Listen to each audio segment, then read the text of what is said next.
Porch Conservative. You can find me on YouTube, Rumble, and Twitter, as is this wonderful little program today. So if you haven't done it yet, send out your tweets, send out your Gettr, send out your Gab, send out your Truth Socials, wherever the heck you are on social media. Tell everybody, get their butts in here. Let's get ourselves one heck of a crowd. Sit down, talk about the news, see what's going on, see if we can figure it out.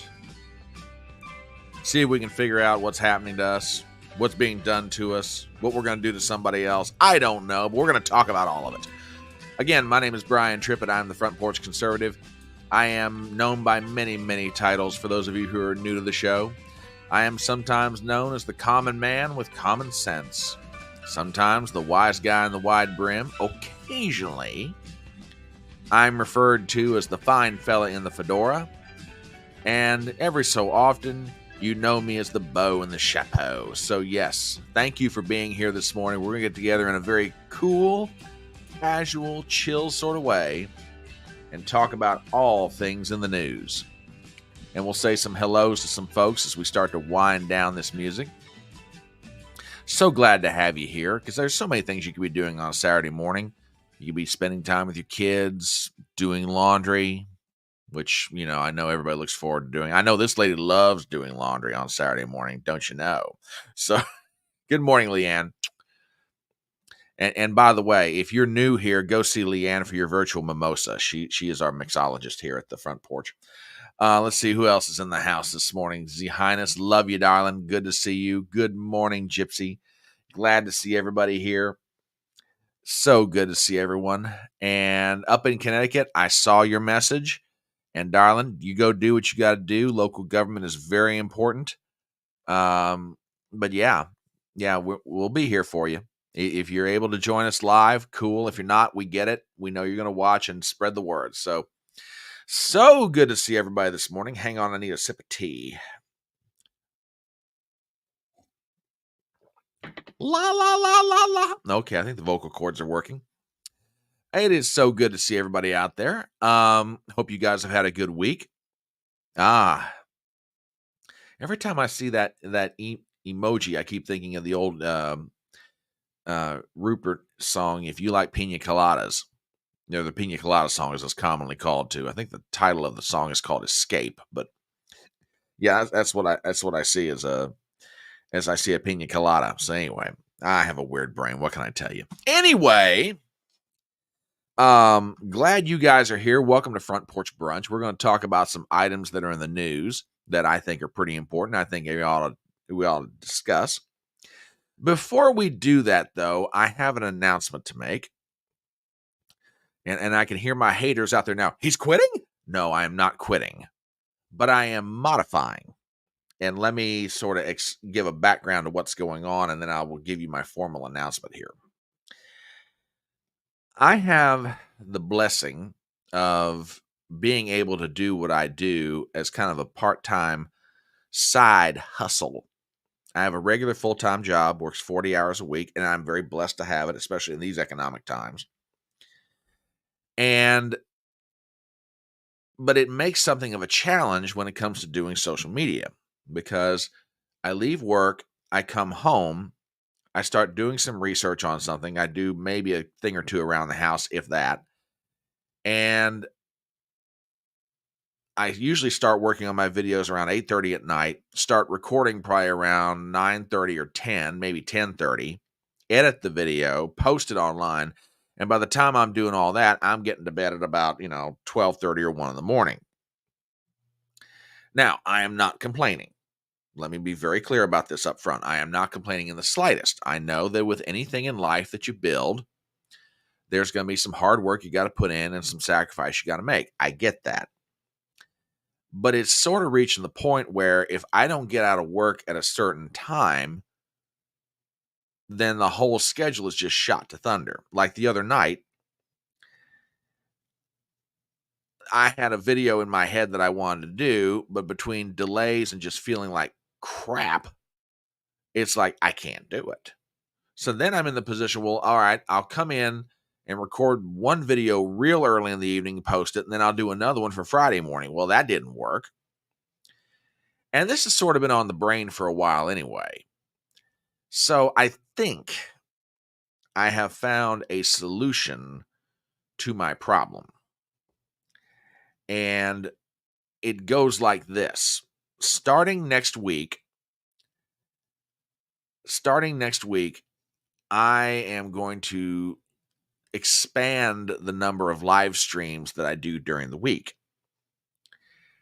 And what I'm planning on doing right now is a live stream on Tuesday, a live stream on Thursday, and keep Front Porch Brunch where it is right now. And what my initial plan is to intersperse videos in between. Either I'll take cuts from the live streams and do them as its own separate standalone video, or I'll just record something separate from the live stream altogether. And I'm doing this in part because, mind and body can only take so much. It's like, okay, we're kind of reaching the point here. Something's got to give. And as I said, I'm not complaining about this in the slightest. I mean, I love you guys. I love this audience. I love what's being built here. Okay. But at some level, I've got to find a way to make this a little bit easier on myself, mentally, physically, or otherwise. So going forward, my plan is to do a live stream on Tuesday nights, a live stream on Thursday nights, and a live stream on Saturday morning, which is exactly what we're doing right now. Now, you might have some questions. I've already thought of some of them. How does this affect if we have a guest who comes on for an interview? It doesn't really change anything. A lot of that is going to be dependent upon the schedule of the guest and what time they can do what they do. If it happens to turn out that I have an interview with somebody on a scheduled night of a live stream, well, that interview will take the place of the live stream. Or after I'm done with the interview, I'll just hang around for a little while and we'll just go over a few items in the news I think are interesting, and we'll roll from there. I don't really anticipate the amount of videos per se to go down. It's just going to be a little bit different, and it might very well be that this leads to me doing live streaming for a couple hours every night, 4 or 5 days a week, which to me I think would be ideal. I think it would be easier in a lot of different ways. So I mean, the fact that I'm transitioning to this isn't really a surprise in one sense, as much as it kind of took me a little while to get here. So yeah, it's kind of reached the point. It's like, yeah, this kind of needs to happen. So, and I'm thinking as far as what to call. Well, and that's a good question. That is a good question. I'm thinking 7 or 7:30 in the evening. That's my thoughts right now. That way, it's not running so late in the night that, bless your heart, you guys can actually watch it live if you want to, and it's not running so late that I'm sitting there like a zombie by the time I'm done going, my brain's turned into succotash, and people start accusing me of being Joe Biden, which if you ever do that to me, I will kick your butt. Okay? Don't you dare do that to me. So I'm thinking 7 or 7:30 in the evening, and it would run maybe a couple of hours, and it would be topical. In other words, if I find something in the news that I think is really cool, let's talk about it. Or we might find, a live stream. I mean, for example, Z Highness points out, that supposedly there may be a debate coming up on the PBD podcast between Candace and Ben. That would be fascinating to watch as an audience together, I think that'd be really cool. And over on Rumble, D Sala 106. Good morning, D Sala. This may be your first time with us. Self-care is important. Yeah, it's kind of that, I mean, like I say, I am not complaining of my situation. I mean, I'm the one choosing to do this and have been doing it now for over a year, but it's kind of reaching the point. Mind and body have got to have, some relief here. So I got to modify how I'm doing this. And, I mean, people who don't do live streaming or involved in social content creation, and I'm not saying this to be unkind to them, so please don't misunderstand where I'm going with this. They don't understand the amount of time that's involved in doing something like this, and the show prep and the everything else, the subsidiary things that go into making a live stream or a podcast or something like that. It's a serious commitment of time, which, like I said, I have no problem doing. I want to see this thing grow into something really cool, and I think it can happen, between dogged determination on my part, just a touch of theatrical hamminess on my part, and your all's willingness to come along for the ride. I think this thing could be something amazing, before it's all said and done. And, but I've got to find a way to make it work. So, that's where we're going with this. So I'm thinking 7 or 7:30 this Tuesday night. I mean, like I say, I'll still be doing videos in between, just in a maybe slightly different format. But yeah, and then maybe this transitions into doing live streaming 4 or 5 days a week. I'm thinking the title, it hit me this morning because I've been trying to figure out what I want to call it. Well, I think I'm just going to call it Chatting on the Porch. I'll modify the existing thumbnail a little bit. Now keep the other version of it. If I have a guest, well, okay. We'll just keep that and keep it going. But yeah, I just think we're going to make Chatting on the Porch kind of the ongoing live stream, for this, except for Saturday mornings, which we'll continue to call Front Porch Brunch. But anyway, that's by way of editorial stuff. So again, I thank you guys for being part of my audience, and you guys are just amazingly cool. You guys shoot stuff to me all the time. And one of those things you shot to me will become part of Hodgepodge Stew, which we'll get to that in a little while. So let's dive into the news, because I've got a baseball game with a couple of great nephews that I need to attend this afternoon. So this is going to be I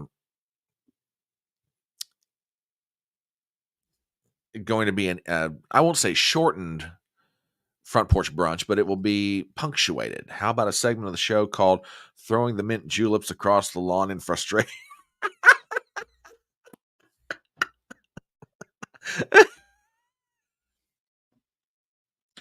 Maybe we might do something like that. Uh, you know, it's a good time, especially since the G&G dude will be in Vegas. Probably less arguably perfect opening. Well, I appreciate that. I tell you what, I've sent out an invitation to him, and I'm not saying this to make you guys do anything, but just since you brought it up, I've sent out an invitation to Jeremy from Geeks and Gamers to come on, and I'd love to have a conversation with him, because he's got one of the coolest organizations in all of social media. But also, his organization has reached the point where he can speak for a lot of people in the gaming community and speak to a lot of issues in the gaming community. And I'd love to have a conversation with him as it relates to this whole question of, I don't know why my brother conservatives are just so down on video gaming. I don't understand that. Now, he's had some conversations with Matt Walsh over at the Daily Wire, and I don't want him to betray confidences, so don't misunderstand me here. But I would, man, maybe this is a conversation I need to have with Matt Walsh or somebody like him, but I don't understand why my brother and sister conservatives are just so down on the whole, people playing video games. I don't get that. Which, I mean, I'm not going to dive into my thoughts on that whole discussion, but I've reached out to Jeremy and I've asked him to come on. So since you mentioned the G&G guys, yeah, they're going to be in Vegas this week. So yeah, I think this would be a perfect time to start live streaming through the week. And Christ brings a sword. Leanne does bring up a point. I don't know about this whole spitting alcohol, throwing your mint julep across the lawn, because as she most certainly reminds us, we do not abuse alcohol. No. And that is alcohol abuse. That's just, if you throw a mint julep across the lawn, frustration or not, that's just alcohol abuse, and daggone it, that's wrong. So we may have to modify the title of your segment. I'm just saying. Uh, anyway, all right, let's get into some news items. Have y'all heard about what's going on in Nebraska? If you have, just give me an F in the chat, because this to me is fascinating. This really is. Oh yeah, there are gonna be lots of memes out of that. Lots of memes. You know it will. Yeah, I might reach out to Drunk 3PO. I think he'd be fun. I think he'd be fun to talk to. I really do. Met him. I actually met him twice now. Once in Savannah, we didn't get much of a chance to talk, or maybe it's better to say I didn't take the opportunity to talk to him. But I also got a chance to talk to him in Orlando, and just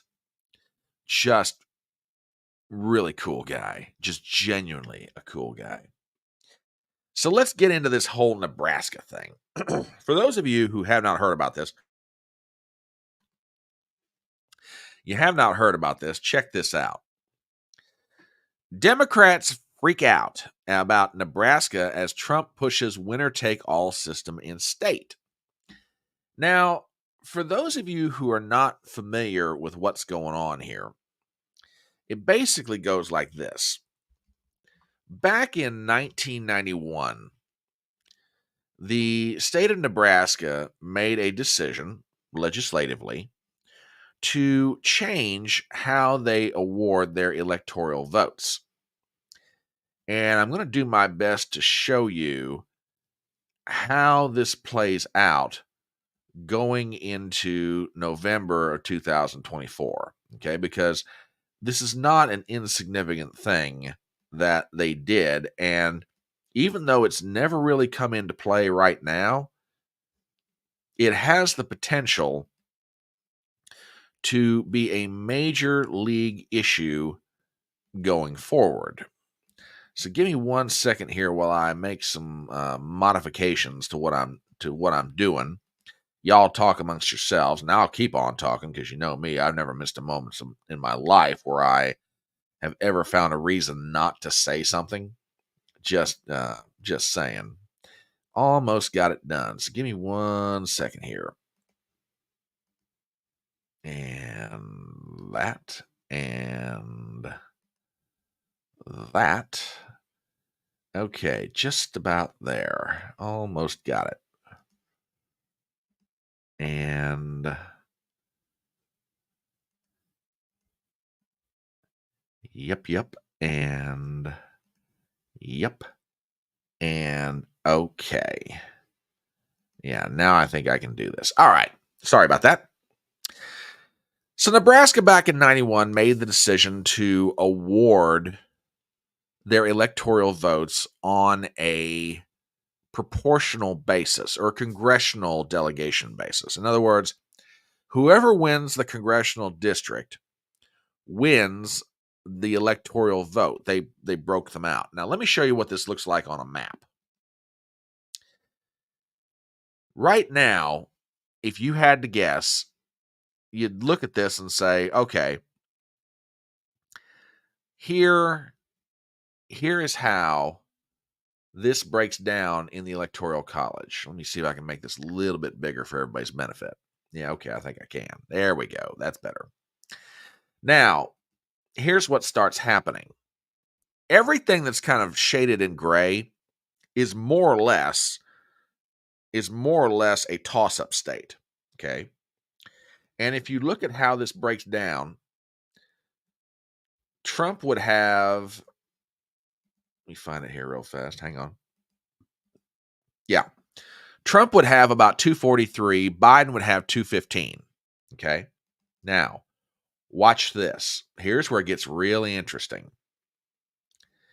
Let's assume for a moment that Trump takes Georgia, Arizona, and Nevada. He's leading in all three states. Okay. And you're thinking to yourself, hey, look at that big map of red. Trump's on his way to winning the presidency. Okay. Now, let's just say, for the sake of argument, that Biden pulls the inside straight. He wins everything along the Great Lakes. Pennsylvania, Michigan, Wisconsin. Now, you're sitting there going, well, what difference does that make? He still can't win. Well, don't be so sure. Watch this. You see that one little speck of gray right there? You see that? Okay, now watch this.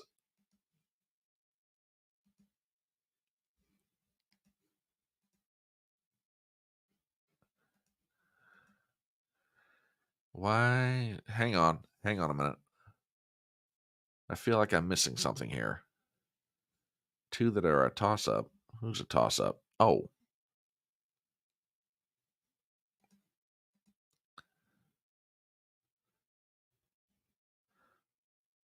There's something wrong here. What am I forgetting? But my point is this. Theoretically, Joe Biden wins that one district right there. Guess what? He wins the presidency.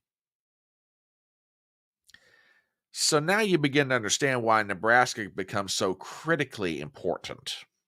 Okay. And everybody's looking at it going, oh my God, we got to do something here. When the reason, that's what I'm saying. If Biden pulls the inside straight and does this just right, despite my being a little bit all over the map, he could eke out 270 electoral votes. He'll win the presidency. So the Republicans have been looking at this and they're saying to themselves, okay, how do we solve this little problem? Well, you solve it by making Nebraska winner take all again, the way it used to be prior to 91. And hence you begin to understand why the Democrats are freaking out. Now, some unique things about Nebraska's legislature. Unlike most state legislatures across the country, it has one chamber. It's unicameral. Okay. And the Republicans dominate state politics. So in theory, this shouldn't be that hard, but there's one little catch. Up until last week, the Democrats could still filibuster in that one chamber and just kill anything without, even though the Republicans might have the majority to be able to pass it, they could stop it from coming to a vote. They could just filibuster the thing. Well, not so much anymore because of this. Nebraska GOP gains filibuster-proof majority in legislature after Democrat switches parties. Let's read on what's going on here. This is story by Nick Gilbertson. Nebraska State Senator Mike McConnell, Republican 5th District, announced he's fleeing the Democrat Party to become a Republican, giving the GOP what U.S. Senator Pete Ricketts, who's a former governor, by the way, calls a filibuster-proof majority in Nebraska's unicameral legislature. McConnell's party change bears major implications for local and national politics as the state is on the verge of moving to a winner-take-all electoral system in presidential elections. Okay. Now there's an even bigger reason for the freak out. First, the Republicans are actually kicking around this idea. And now, in theory, they've got the numbers to make this happen. In other words, even if the Democrats tried to, scream and yell and raise all kinds of commotion or whatever else, they couldn't stop it if the Republicans want to do it. Now, you'll notice that I use a very important word, if. Well, even though going to a winner-take-all system, at least temporarily, would take away an advantage for Biden, and even though it would be in their best political interest to do it, the Republicans out in Nebraska may not be willing to do this. I want to show you a video clip from Eric Underwood. He's the state party chairman for Nebraska. He recently appealed. He was on Charlie Kirk's live stream, and I want you to hear the story of what happened when he tried to get Ronna McDaniel to help him in this effort to get Nebraska back to winner-take-all status. This is fairly interesting. It runs about a minute. I'm going to play it. I I don't think there's a reason for me to interrupt it unless he says something really that gets my attention. But do me a favor, and you guys listen to this. But I even went to the RNC last year, Charlie. I had a meeting with Ronna McDaniel and said, I think this is something that's going to happen. I think this is something that can happen, but I need outside help. And I was basically told that it wasn't much of an importance. And so when you start to look at how I was going to influence this, I continued to use the volume of people. And now with what happened over the last 24 hours and your efforts, and as you were talking with Steve Bannon today, that effort of activating the grassroots have multiplied this a millionfold. I could never have imagined this happening. Praise God. I just want to repeat that though. Just under the prior RNC leadership who's gone, they said that another electoral vote for Republicans wasn't a big deal. It was indicated that they couldn't do much from their level, and they really couldn't support me more than just she might talk with one or two elected officials here and see if there was any interest in it. That's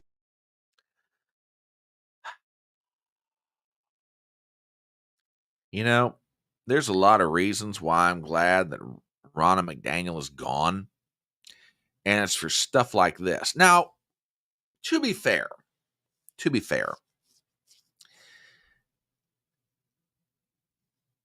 in one sense, Ronna McDaniel's absolutely right.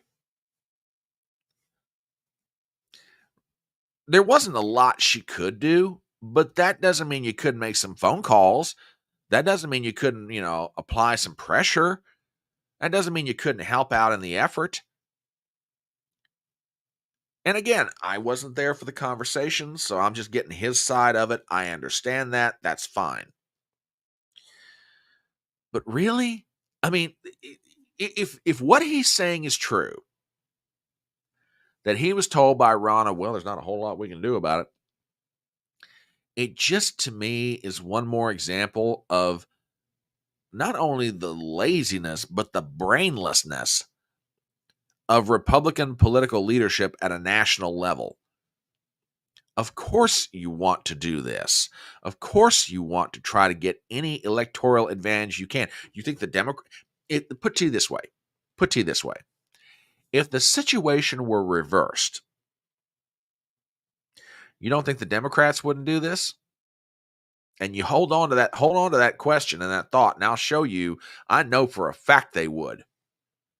And I'll prove it here in a minute. But do you not think that the Democrats wouldn't do the exact same thing? Really?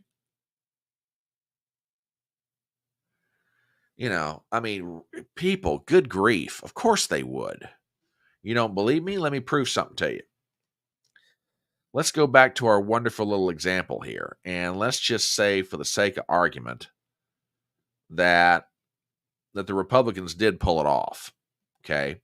That they got all of Nebraska as winner take all. Okay? I'm telling you right now. I'm absolutely telling you right now.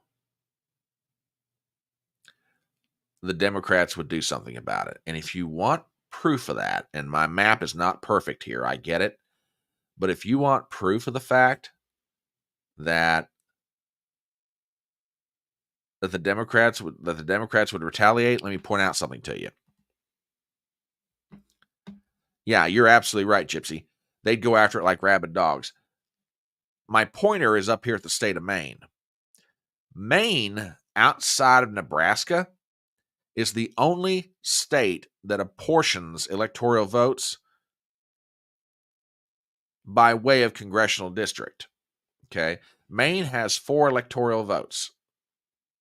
Okay? If Nebraska went all in and said we're going back to winner take all, the governor of Maine is a Democrat. The legislature is controlled by Democrats. Don't you think for one second that the Democrats would not flip over Maine and be like, all right, fine, you want to play that game? So can we. And then it really, one offsets the other. So, yeah. Now, I asked the question, I said, if the Republicans wanted to do it, okay, well, as it stands right now, according to reports, they're not going to. I think their legislative period ends April 18th. They've got a handful of days left. As it stands right now, the Republican legislature out in Nebraska is not going to do anything with this proposal to make the Cornhusker state a winner-take-all system as far as the electoral votes. Now, I say right now, as I also understand it, the governor has a special session he's about to call related to a tax-related item. And if special calls work in Nebraska as they do with most other places, the governor determines what items are going to be brought up on the special call session of the legislature. Okay?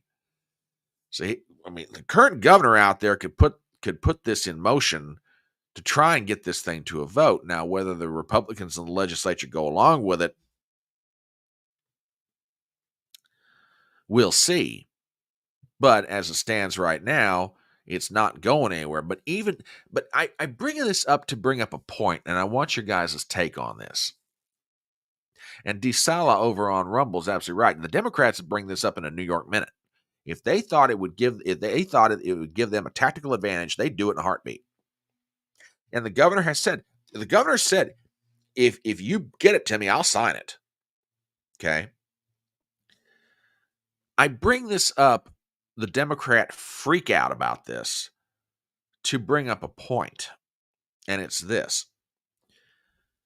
How weak of a position does Joe Biden have to be in that you're already strategizing that you cannot afford to lose, nay, not one electoral vote?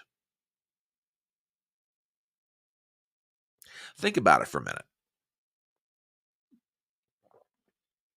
I mean, you're a Democrat war room strategist. You're sitting there looking at the electoral map, okay? And you're already trying to figure out ways, okay, where can I bleed votes? Where can I, make this thing happen? And you're worried about one electoral vote in Nebraska. Well, to me, that's a sign that you are scared to death about your boy's chances. Think about it. Just think about it for a second. It is absolutely, for the Democrats, frightening, the possibility here that they could be on their way to an election where they get down to one electoral vote in one congressional district. The fact that you are that scared that you're trying so desperately to protect that one electoral vote tells me you don't think your boy's got a real good chance. Now, personally, I think all this hand-wringing about Nebraska is a bit overblown, and I'll tell you why. This is just me. I could be wrong about this. But I got a feeling this election is not going to come down to one electoral vote in one congressional district in the state of Nebraska. Either Donald Trump is going to blow Joe Biden out in the Electoral College, or somehow, some way, Joe Biden is going to survive. But if he does, it's not going to come down to one electoral vote in a congressional district in Nebraska. Okay? It won't. I just don't see that happening. I can't. So, yeah, all this freak out about Nebraska, to me, is energy. Don't get me wrong. I have never liked the idea of proportional allocation of electoral votes. To me, you win the majority of votes in the state, you get it all. That's the way it should be. However, the state legislatures determine how they run their elections. All right. I don't like it, but I respect Nebraska's right to do it that way. Personally, I don't like it at all. I never have. But I just think all this is just, I just think all this hand-wringing about Nebraska, while it's important, I don't think in the grand scheme of things it's going to matter that much. I really don't. So, that's what's going on out there in the Cornhusker state. We'll see where all this goes. Yeah, let us all pray that, it's too big to rig. In other words, the margins are so big in Trump's victory, there ain't no way they can cheat him out of it. And yeah, for the record, I'm wanting to see Donald Trump win. I don't deny that at all. Imperfect though he may be, he is still the far better alternative to Joe Biden. Yeah. So, all right. It's about, what is it? Top of the hour, about 5 minutes after 11. I'm on Twitter. I was about to say that. My name is Brian Trippett. I'm the Front Porch Conservative. This is Front Porch Brunch, our little review of items in the news. We are on YouTube, we are on Rumble, and we are on Twitter. So we've been on Twitter ever since this show got started, Z Highness. And I'm not busting your chops over, but last week we had our very first person from Twitter comment. And the cool part about it was they were from West Africa. That still blows my mind thinking about it. So if you're out there on Twitter, drop a comment. If you're out there on Rumble, be like Disala and Gypsy, drop a comment. If you're on YouTube, I know you all comment. Y'all comment at the drop of a hat. So drop your comments in chat. We'd love to hear from all of you. And for those of you who've been sending out the message on social media, thank you so very much. We genuinely appreciate it. And let's move on to our next topic.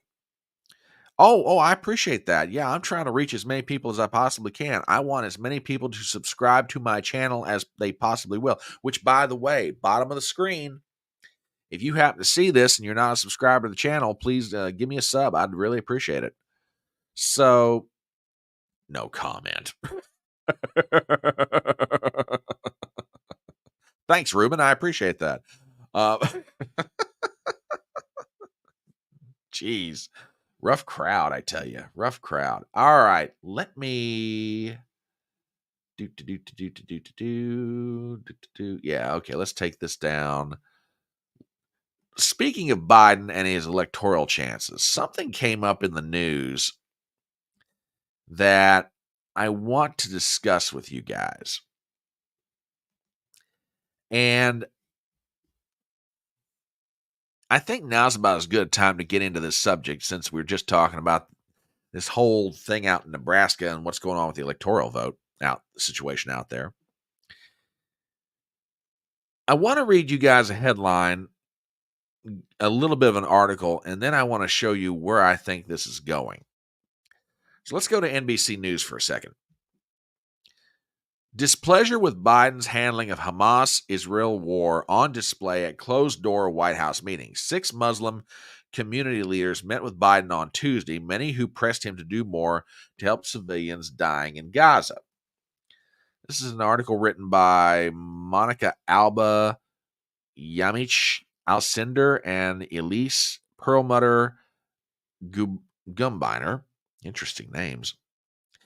Just 5 minutes into a meeting with President Joe Biden, a Palestinian-American doctor who has treated gravely injured patients in Gaza couldn't bear to stay, so he left. Dr. Thayer Ahmad, who specializes in emergency medicine, recalled getting emotional when talking about the many Palestinians he cared for, describing the scale of death in the 6 months since the war began. Quote, "The decision to leave was a personal one," he told NBC News in a phone interview, explaining he wanted to show the White House that, quote, "It was important to recognize the pain and the mourning that my community was in." Ahmad stressed that he wanted, quote, "to let the administration feel the way that we felt the past 6 months and kind of get up and walk away from them."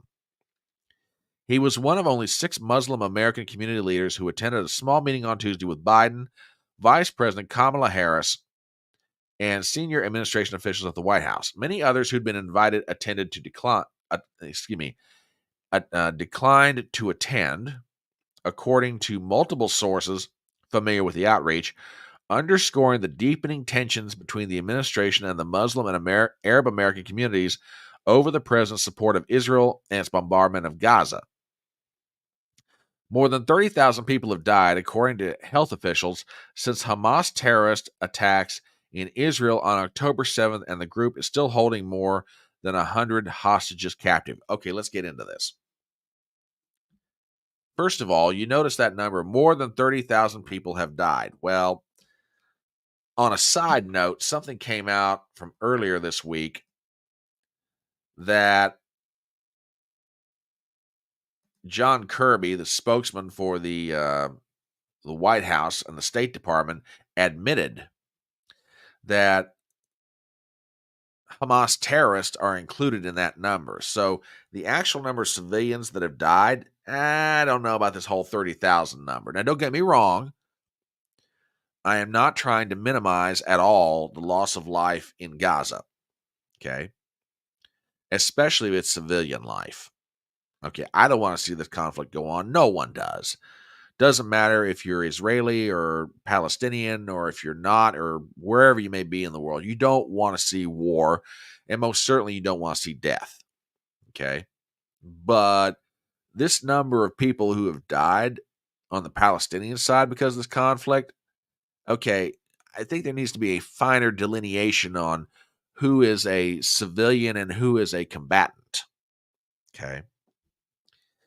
But all that said, you've got a group of Arab American leaders going to the White House, and they're telling Biden in no uncertain terms, we're not happy with the way you're handling this. Now, I bring up this article to point out something that happened in a primary state this week. The primaries are still going on. Both Joe Biden and Donald Trump have secured the requisite number of delegates to become their party's nominees once again, the first time since 1956 that America will have a rematch for re-election. Okay, the last time it happened was the Republican was Dwight Eisenhower and the Democrat was Adlai Stevenson. So we're getting into some fairly historic territory here. And it gets even more historic in that if Trump wins, he will be the first president since Grover Cleveland to serve non-consecutive terms in the presidency. And if you remember, Grover Cleveland was the tail end of the 19th century. So we're getting into some fairly historic, rarefied air, so to speak. Okay. But something happened this week in one of the states where a primary was being held, and it keeps pointing out a significant problem that Joe Biden has. These are the results from the state of Wisconsin on the Democrat side. Joe Biden obviously won the primary, no big shock there. But notice, uninstructed delegate, 48,000 votes. You know what their goal was for the state of Wisconsin? 20,000. They doubled it. And if you throw in this 17,000 that Dean Phillips got, you've got 11.4% of Democrats who do not want to vote for Joe Biden. Now, you may be out there sitting there saying, come on, Front Porch, it's no big deal. Biden's the nominee. The Democrats are going to have to deal with it. They're just going to whatever. It doesn't matter. Yeah, but that's Wisconsin, and watch what happens next. This is Michigan. 100,000 uncommitted. This is Minnesota. Biden only got 70% of the vote in Minnesota. When I saw this result come in on primary night, I stand by my prediction. I don't think Joe Biden's going to win Minnesota in November. I really don't. But that's a side note. We'll get back to that in a minute. Here's the state of Colorado.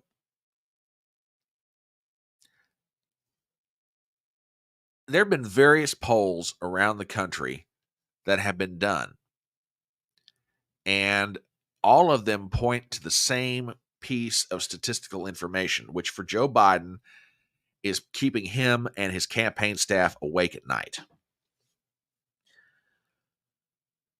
He cannot secure the base of his party. I really don't. He can't secure it. He's losing portions of his vote from 2020. And this whole Israel-Hamas war is absolutely tearing the Democratic Party apart. They hold a big-time fundraiser last week up in Manhattan. You got all kinds of, it's a star-studded gala.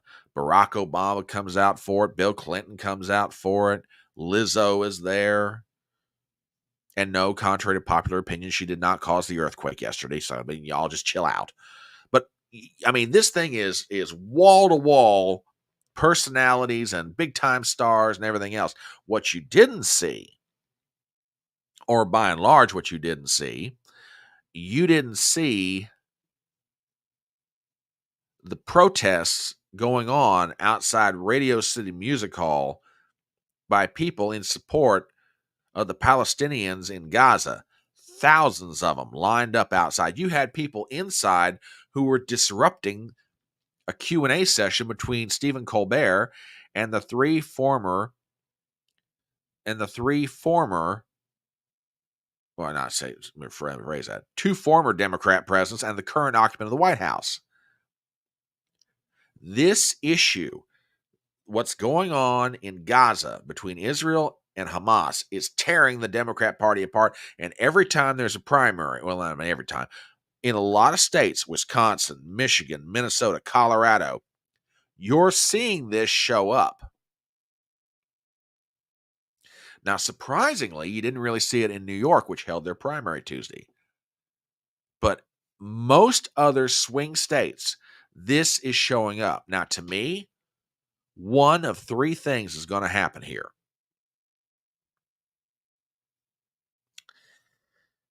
Either A, come November, these uncommitted, or, whatever term you want to use for it, depending on the state, uncommitted or uninstructed delegates, etc., they're going to do one of three things. Either A, some of them are going to come home to Joe Biden. And frankly, if this election is going to be as close as people think it will be in the end, he'll need every vote he can get his hands on. So that'd be the best news for Joe Biden, that they all come home in November. I don't think that's going to happen. I think what's going to happen is options 2 and 3. Option 2 is some of them, in significant numbers, vote for Trump. Because even though Orange Man bad, they do remember that at least there was peace in Gaza. And frankly, throughout most of the Middle East. Now, don't get me wrong. There were those occasional flare-ups. Syria, Iran, other places. But by and large, for 4 years when Trump was in, the Middle East knew peace.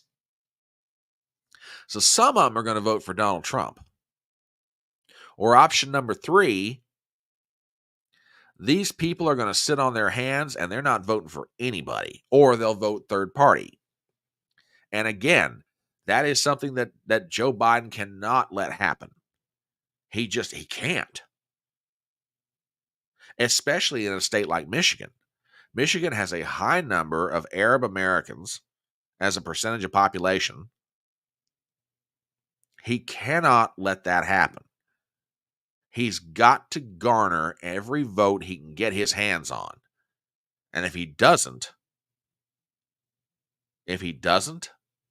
his goose is cooked. I mean, just take Michigan, for example. Between the fallout over Biden's efforts to push electric vehicles, the layoffs that are coming at the major auto manufacturers because the auto manufacturers realize, oh crap, we can't get these cars to sell. Well, I guess we don't need you to work for us. Between all that and what's going on in the Middle East right now in Israel and Gaza, he's got major problems. And D. Sala over on Rumble says, don't forget the border mess. That's the biggest issue that could sink him. Well, now that's a fair point. That is a fair point, Robert. They don't count cemetery votes in primaries. But if they did, are we even really sure that Dead would vote for Joe Biden at this point? I'm just saying. So, yeah, I mean, I keep seeing these results. I mean, and again, I know I haven't been doing any live streams on the primaries ever since Trump and Biden locked up their respective parties' nominations, but I'm still keeping an eye on this, and I'm watching this. This is just fascinating to me. I mean, my good buddy Ruben Christopher Haynes, who's here in chat this morning, has said that we are headed for a historic Democrat convention in August, and he does that on the basis of the location. For those of you who are watching this and you're not aware, the Democrat convention this year will be held in Chicago. Now, some people on this board are too young to remember it, and I'm just barely old enough to remember it, even though I wasn't alive in '68, contrary to what y'all think of me. Yeah, Ruben, you're absolutely right. This has the potential to be Chicago all over again. Now, for those of you who do not know the backstory on the Democrat National Convention in 1968, you had two things going on simultaneously that made that convention one of the most chaotic in the history of the Democratic Party. Number one, you had an open convention. It was really the last time it happened for the Democrats, or frankly, even for the Republicans for that matter. Although you can make an argument the last open one they had was 76. But 1968, Lyndon Baines Johnson, the incumbent Democrat president, made the decision not to run for re-election. Bobby Kennedy, who would have been the heir apparent, was assassinated in June of '68 in California, meaning you had really two or three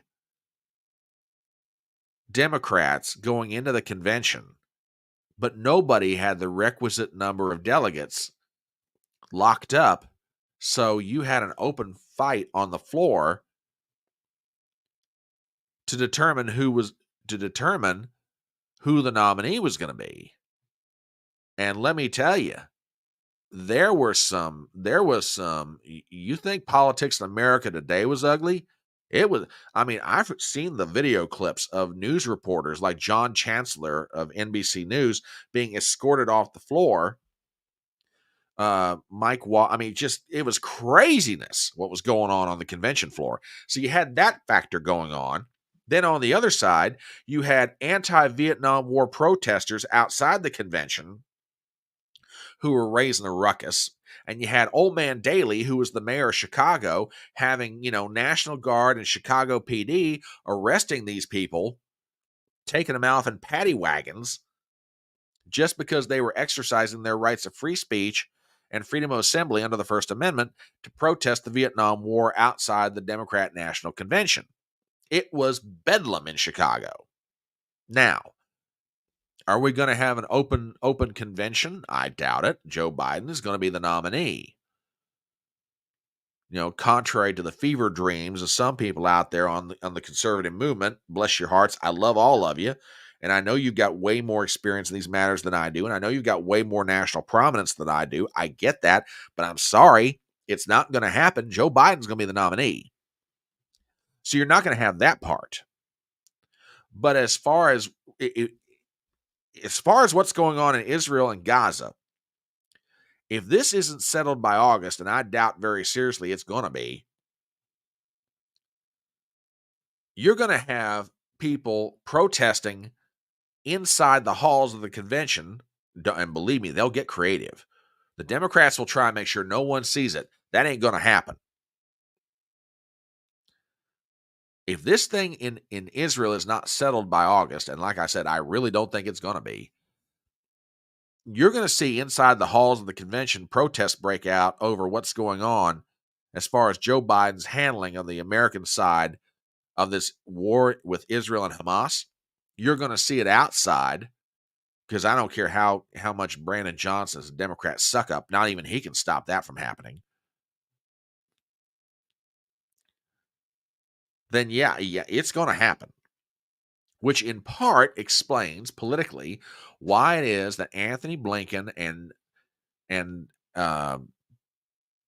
Sullivan and all these guys who are involved in the national security apparatus are desperate to get this thing off the front page. They have got to get some kind of peace deal between Israel and Hamas, and they've got to get this thing off the front pages and get this thing settled down inside the Democrat Party. I'm telling you, they are absolutely desperate to make this happen. And it's not because they're all about peace in the Middle East. No, don't fool yourself. Okay? This is pure politics. They've got to get this thing off the front page so Democrats are not looking at what Joe Biden's doing or not doing, as case may be, in their opinion, and saying, phooey on him, I'm not going to vote for the guy. Now, Ruben, you bring up a very valid point. If God forbid Joe Biden passed away before the convention, whoo, Katie bar the door. You're going to see wildness in Chicago. Because at that point, you've got an open convention and there ain't no getting around it. And that's going to come down to a fight between Kamala Harris, Gavin Newsom, J.D. Pritzker of Illinois, and a handful of others. It will be absolute bedlam. D. Sala over on Rumble says Vietnam was a big issue in '68. I was in high school and I remember. Well, exactly. It was a very big issue at the '68 convention. So keep your eyes on this, folks. This is going to get, the closer we get to the Democrat convention in August, this is going to be absolutely fascinating. Fascinating to watch. So that's what's going on electorally right now with old Joe Biden and all things Democrat. Which, by the way, this whole thing with the Arab American community and the Democrat Party is not just a problem for Joe Biden. I want to show you an article from the Washington Examiner that ran this week. It's a column by Byron York, which, by the way, if you're not reading Byron York, I highly recommend him to you. I mean, he is part of what I would call big con or big conservative media. But by and large, Byron York is a pretty good writer, and he's a pretty good observer and chronicler of all things going on politically. So if you're not reading Byron York, I will recommend him to you. Okay. The headline of his column is "When a Difficult Conversation Threatens Free Speech." And I won't read this whole thing, but I'll read a couple, 3 paragraphs of it. Jamie Raskin, Democrat from Maryland, is perhaps the leading Trump inquisitor in the House. He led one impeachment, played a key role in another, and helped produce the anti-Trump reality series that was the January 6th committee. So when Raskin proposed to give a speech called Democracy, Autocracy, and the Threat to Reason in the 21st Century, you can probably guess where it was going to be about. That was the speech Rankin was scheduled to deliver at the University of Maryland. One might ask, what could go wrong with bashing former President Donald Trump on a college campus? Such a speech would be very well received, wouldn't it? Only if the speaker were allowed to speak. In this case, Raskin got just a few sentences into his remarks before he was interrupted by pro-Palestinian protesters who yelled that Raskin was complicit in genocide. In that moment, the Israel-Hamas war trumped Trump, and Raskin prepared remarks went unspoken. Raskin did not ignore the protesters. He told them that they would be better off engaging in conversation rather than heckling. Then, according to the Capitol News Service, Raskin, quote, emphasized he's taken a strong position on returning the hostages held by Hamas, has advocated a military ceasefire, and has championed a two-state solution. Raskin then tried to resume his speech, which was just led to more yelling from the protesters. At that point, Raskin said the protesters were not engaging in real dialogue and not convincing anybody. I won't read the rest of it. But basically, the article goes on to point out Raskin just gave up. He couldn't even finish his speech. Now, I point out this column. To bring up something, and I've been saying this for the longest time, that the Democrat Party created a monster, and it's now come back. It's now come back to haunt its creator. And here's what I'm getting at. Excuse me. The Democrat Party has long, for a very long time, stoked fear and hatred of various groups as it relates to various issues. Example, the Democrat Party in supporting their position on abortion has stoked hatred for the pro-life community. They're not even willing to engage them in an honest dialogue about the issue. Okay? The Democrat Party has stoked hate for one group or another. And the Democrat Party, more specifically in this case, has stoked hate inside the Arab American community. Well, now the Arab American community is about to turn on its creator.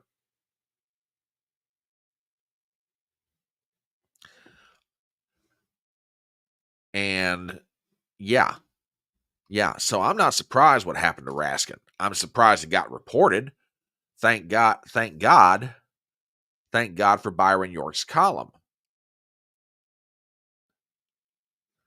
And Gypsy just sent me something. Hang on. I want to... Okay. I'm going to play this. This is Hillary and Bill Clinton leaving a Broadway show. And you think I'm exaggerating when I say the problem the Democrats are having with the Arab American community in this country over what's going on in Gaza? You don't believe me? Watch this. Hillary Clinton, hi. Has anybody told you are the super predator? Has anybody told you are the super predator? You're responsible for the deaths of millions. Bill Clinton, you're a genocide supporter. Fuck you piece of shit. Wow. Clinton, you're responsible for genocide. You're responsible for atrocities. You're literally helping fucking facilitate the genocide of Palestinian people. What the fuck you have to say for yourself? The fuck you have to say, Hillary? Holy cow. I have not seen this yet. What's up? You can see you sitting in a goddamn fucking car on the Broadway show. Over 34,000 people are dead, Hillary. I know you can fucking hear me. Because some feminist women are dying in Gaza. Wow. Women are dying. Do you have anything to say?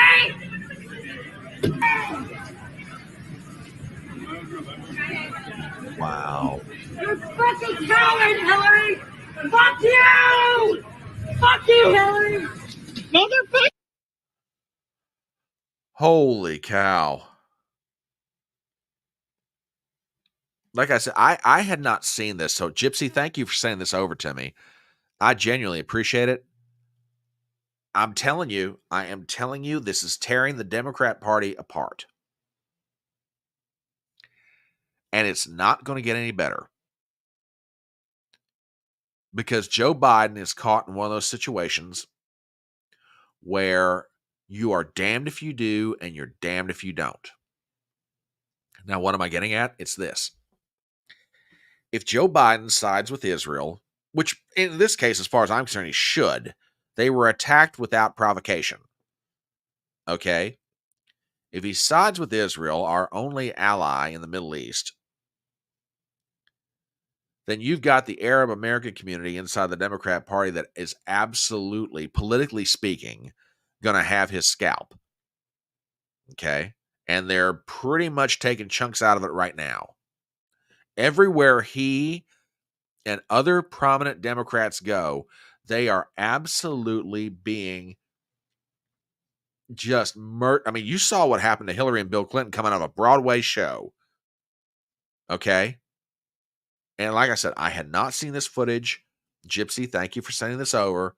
But this is just absolutely mind-blowing. Okay? And it's not confined to Joe Biden or Hillary Clinton or Bill Clinton. You now got Jamie Raskin, AOC is catching hell. Everybody in the Democrat Party. Even if they're on the side of the Arab American community, that's the part that's shocking. This is how irrational this is getting. Okay? Even if you got people who are on their side in this argument, like let's say Raskin, for example, the pro-Palestinian Arab American community inside the Democratic Party is not even hearing it. They're just, to use a term from earlier in chat, they're rabid. They're absolutely rabid about this. So it is mind-blowing to me. Absolutely mind-blowing. It's shocking. But perhaps even more shocking than that Bill and Hillary are still seen in public together. Oh my God. Leanne, you are on fire this morning. I love you. I absolutely love you. But yeah, you see my point. This is absolutely tearing these people apart.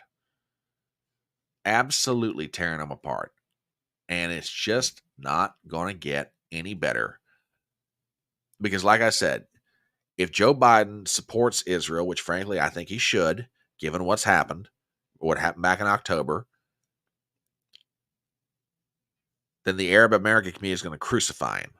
If on the other hand, he supports the pro-Palestinian movement, he loses Jewish supporters and, I'm sorry, Jewish money. I hate to be cynical about this, but it's true. He's going to lose Jewish financiers who are probably pumping money into his campaign.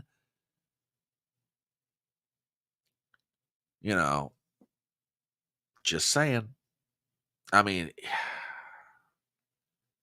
there's a lot of reasons why I don't like getting involved from a foreign policy standpoint unless there's a vital national security interest.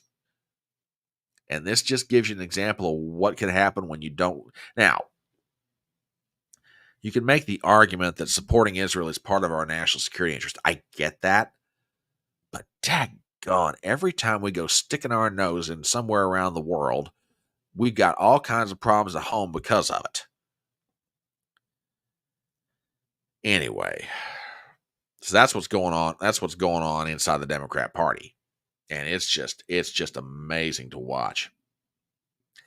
All right, it is 11:40 on Saturday morning. My name is Brian Trippett. This is Front Porch Brunch. We're going over some items in the news. We are on YouTube. We are on Rumble. We are on Twitter. And we've got a lot of people tuning in this morning. Thank you for everybody who is. We're glad to have you out there. All you Rumblers, we love you. Every last one of you. Thank you for being here. Thank you all on YouTube, Gypsy and Leanne and Z Highness and Christ Brings a Sword, Robert, Ruben, everybody. U-Haul, we're glad to have you. Glad to have you. And thank you for all the tweets, the getters, the gabs, sending out the messages. I genuinely appreciate it. I really do.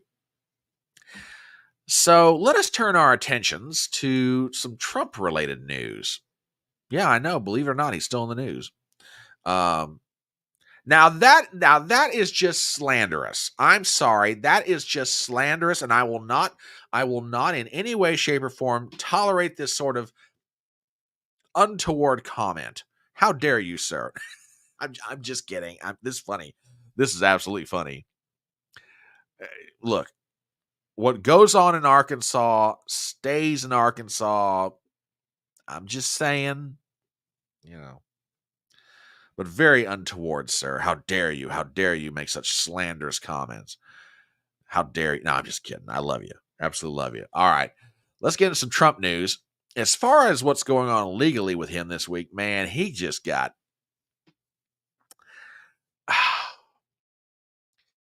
There's 2 or 3 rulings that came down this week, but the one that bugs me the most, nor should you, sir, nor should you regret anything. Nor should you. The one ruling related to Trump this week that bugs me the most, that absolutely bugs me the most, is the one that came down from Judge Juan Merchan. And I'm sure you guys have heard about this, but I want to get some thoughts on this. Judge slaps expanded gag order on Trump after attacks on his daughter. Judge Juan Merchan expanded his existing gag order ahead of this month's hush money trial in Manhattan to cover family members of the district attorney and the judge himself. Now, I want to show you guys what it was that Judge Merchan wrote. And I did a video about this a little earlier in the week, but it bears some further commentary. It really does. And this is directly from Merchan's order. I'm going to read part of this. This is from this second paragraph right here. One day following the issuance of said order, defendant made several extrajudicial statements attacking a family member of this court. Contrary to the position defendant took in his opposition to the People's February 22, 2024 motion for an order restricting extrajudicial statements, i.e., that his statements, quote, plainly constitute core political speech on matters of great public concern and criticisms of major public figures, defendant's opposition to 222-24 motion, this pattern of attacking family members of presiding jurists and attorneys assigned to his cases serves no legitimate purpose. It merely injects fear in those assigned or called to participate in the proceedings that not only they, but their family members as well, are fair game for defendant's vitriol. Courts are understandably concerned about the First Amendment rights of a defendant, especially when the accused is a public figure, citing U.S. v. Ford. That is because the impact of an indictment upon the general public is so great that few defendants will be able to overcome it, much less turn it to their advantage. The circumstances in this matter, however, are different.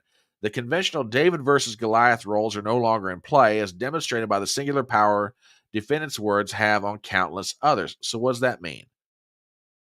You mean that Trump's going to say something that's going to make somebody do something else?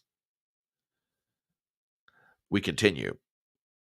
The threats to the integrity of the judicial proceeding are no longer limited to the swaying of minds, but on the willingness of individuals, both private and public, to perform their lawful duties before this court. Okay. All right. I got to talk about this because this is bugging me. Now, I do not have the Truth Socials pulled up that Merchan is referring to, among other things that Trump has said in various other places. But basically what this gets down to is Trump is pointing out that Merchan, in his view, has a conflict of interest. And I think you'll begin to understand what I'm talking about when I show this to you here in just a minute. Now, this is an article from the New York Post. It's from about a week ago. But you're going to understand my point if you have not seen this. Dem clients of daughter of New York judge in Trump hush money trial raised $93 million off case. Now, I want to go a little further into this article written by John Levine and Rich Calder.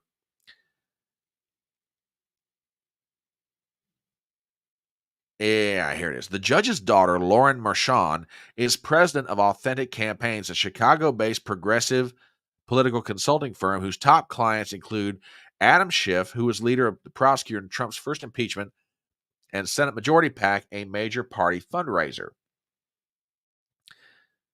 A little bit further, Schiff's campaign for the Senate scored an eye-popping $20 million in aid since he began soliciting donations on the presumptive GOP presidential frontrunner's unprecedented 34-count indictment last April. Okay. Now, a little bit further into this is the fact that the judge's wife and although I do not have it pulled up here, I have seen this. The judge's wife used to work for Letitia James in the Attorney General's office. She was there and employed with the Attorney General of New York up until 2022. You begin to see the problem here. And as if all that weren't bad enough, this just came out. Well, this was from a little while back, but it bears repeating. Okay. Judge Merchan has donated to Joe Biden's campaign. Okay. Now, this is an article from April of 2023, but it bears repeating.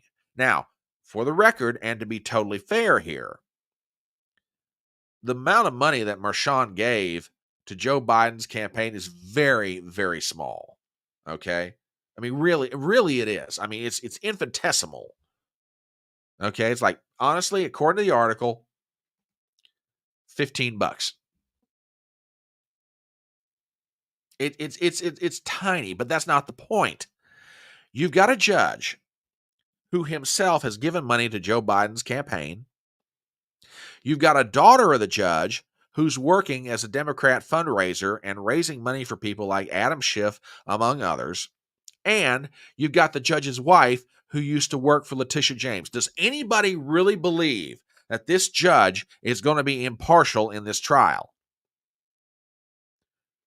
I mean, look, say what you want to about Donald Trump. Like him, not like him, that's fine. That's your prerogative. But he is still an American citizen, and he's still accorded the right to a fair trial by an impartial jury of his peers. Lay aside the question of impartial jury of peers in Manhattan for a second, okay? Does anybody here honestly think this judge is going to give him a fair shake? No, I don't know about anybody else, but I don't. Yeah, sounds completely fair. Totally fair. The judge is giving money to his political opponent. The daughter is working for people who don't like Donald Trump and actively have worked over the years to try and get him removed from office. The wife has worked for the current Attorney General of New York State, who has said, as part of her 2018 campaign to get elected, I'm going to get Donald Trump. Yeah, no, this judge is completely fair trial here. That's exactly what he'll give him. You know Donald Trump is going to get a fair trial in Manhattan in front of Judge Merchan. And Dangerous Rhetoric over on Rumble, good morning, Brent, says, yes, sing this truth. Oh, dude, you do not want me to sing. I know what you mean, and I appreciate it, but no, trust me, you do not want me to sing. If I start singing the moon, I mean, if you think what's going on right now is weird, we've got an eclipse and we've got earthquakes happening. Look, if I start singing, the moon will go dark, rivers will turn to blood, dogs and cats will start habitating together. It's mass hysteria. You do not want me to sing. No. I know, I'm messing with you. But my point, if I have one, he's not going to get a fair trial in front of this guy. And Trump just refiled a motion requesting change of judge because of conflict of interest. Now, do I think it's going to go anywhere? Of course not. Should he appeal it? Absolutely. And I have another question to ask.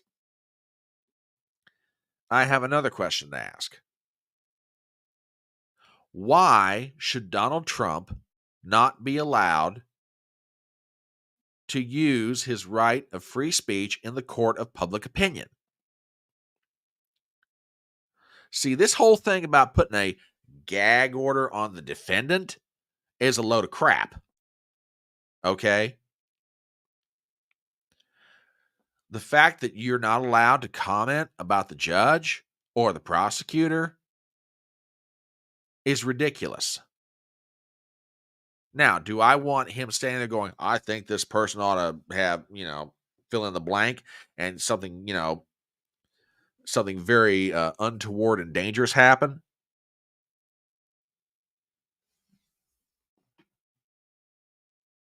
Yeah, and I do not want that to happen. Of course not. Nobody does. But to be able to comment about the trial outside the court and to frankly point out the obvious, to point out the fact that the judge's daughter and the judge's wife are have the affiliations and the ties that they do, and it's not going to somehow affect this man is crazy.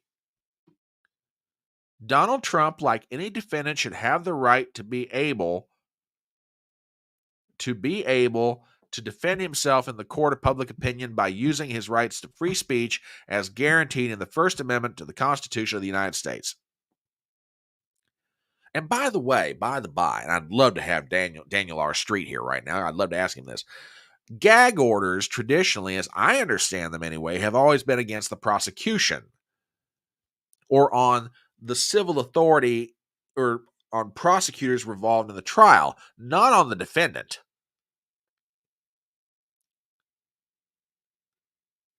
Yeah, this is absolute madness what's going on here. So I agree with Jonathan Turley, and I referenced him in my video from earlier this week. If I were Donald Trump, I'd appeal this. And if he loses on the motion to disqualify Marchand, I'd appeal that up too. I really would. I would absolutely appeal this stuff all the way as high as he can get it. Marchand should not be sitting on this trial. Frankly, the trial shouldn't even be happening in the first place. The trial is the weakest bunch of crap ever put together for the purpose of going after somebody politically. The charges, such as they are, under normal circumstances would be misdemeanors. Okay? And if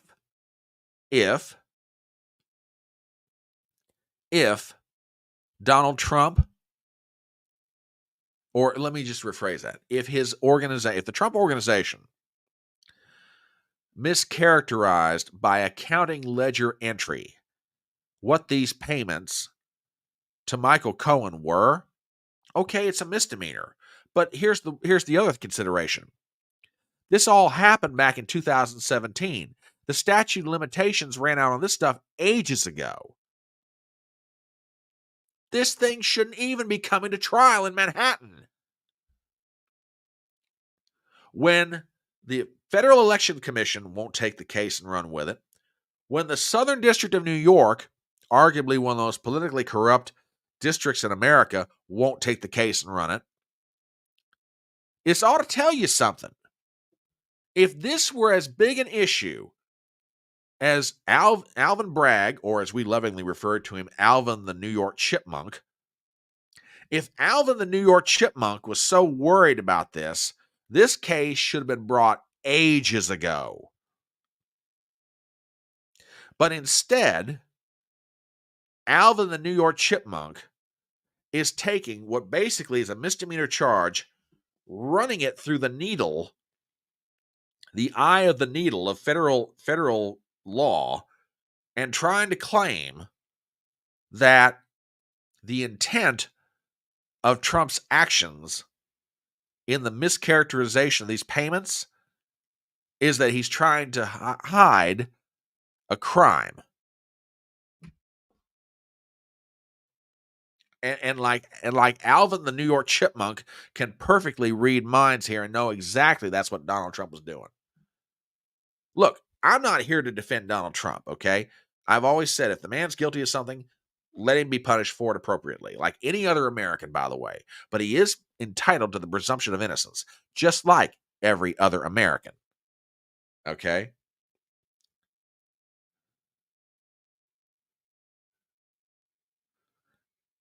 Yeah. I mean, Brent over on he's on fire this morning over there on Rumble. He's like, yeah, this is so stupid. It's ridiculous. They gagged him on some poppycock safety grounds. Quote, oh, we got threats. Yeah, you should see. Yeah. Dude, you are a hero. Man, some of the stuff that you get in your Twitter over just standing up for truth, dude.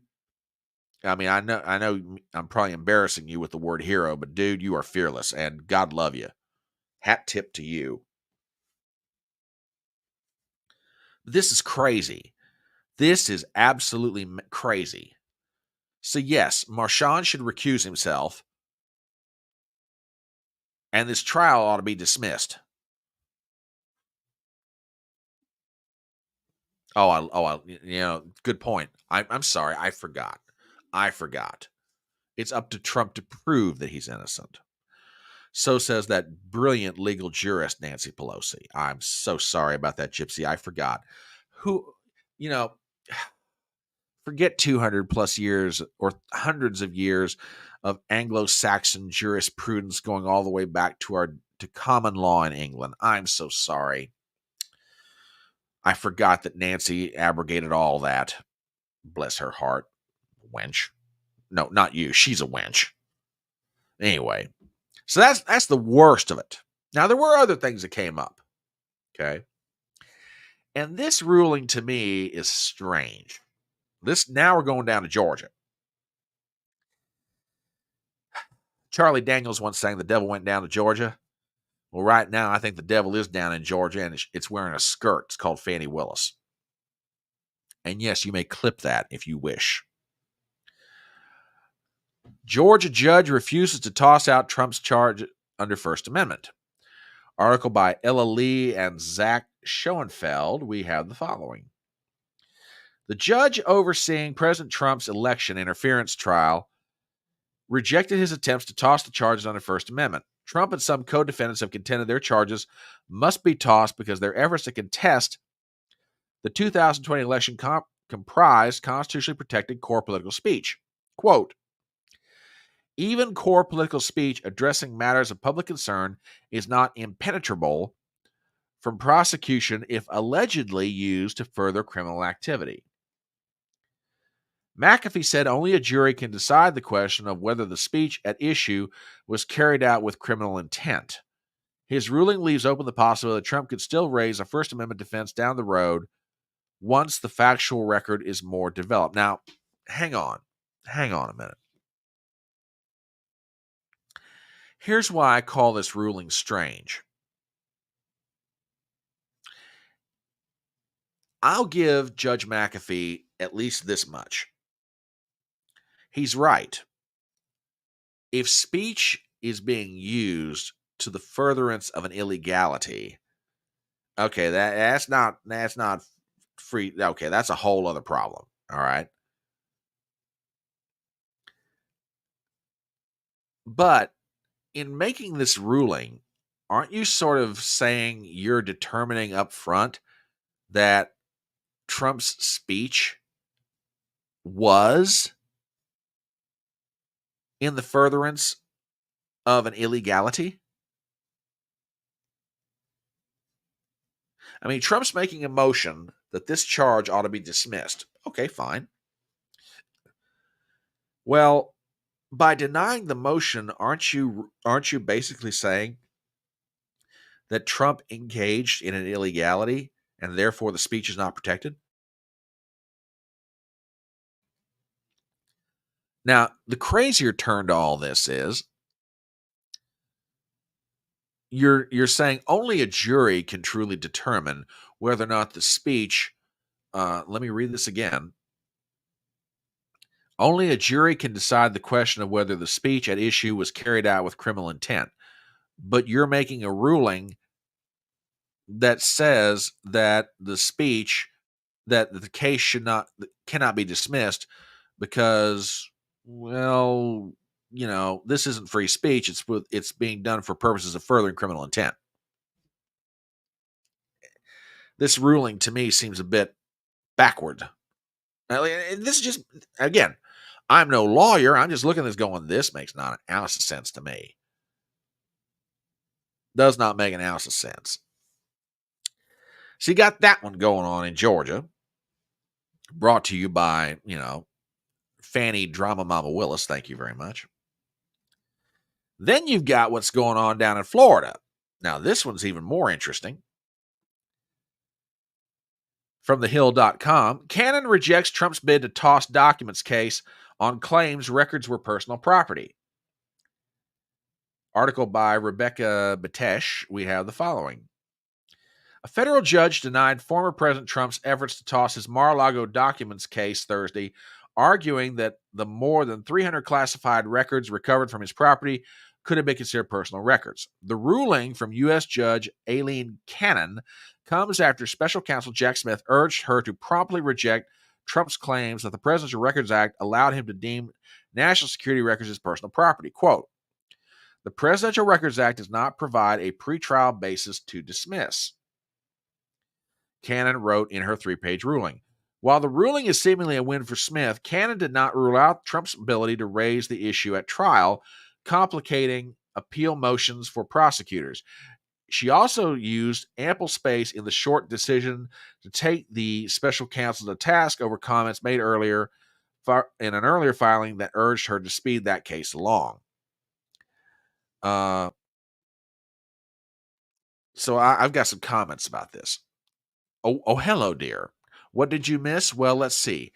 We've solved the problems in the Middle East.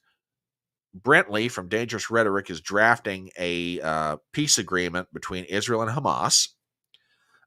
We have figured out that Judge Merchan should recuse himself, and we have waved the magic wand to make that happen.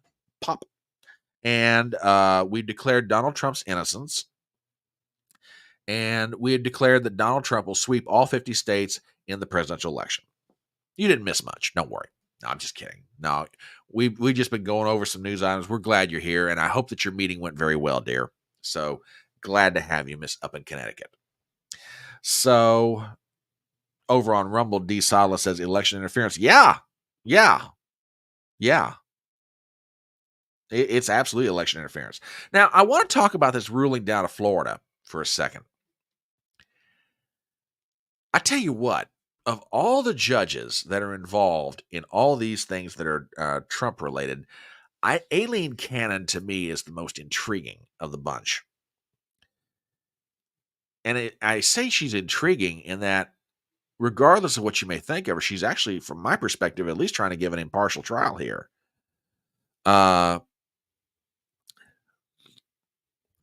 She is trying to be as even a hand as possible, and for that, it's making Jack Smith crazy. There are people that are urging him to appeal her decision straight up to the whole 11th Circuit. Yeah,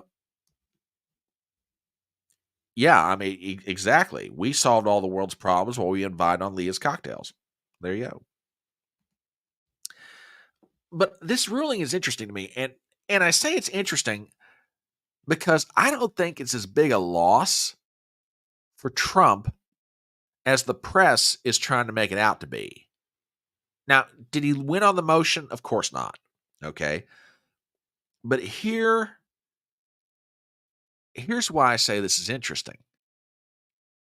Technically speaking, Cannon's right.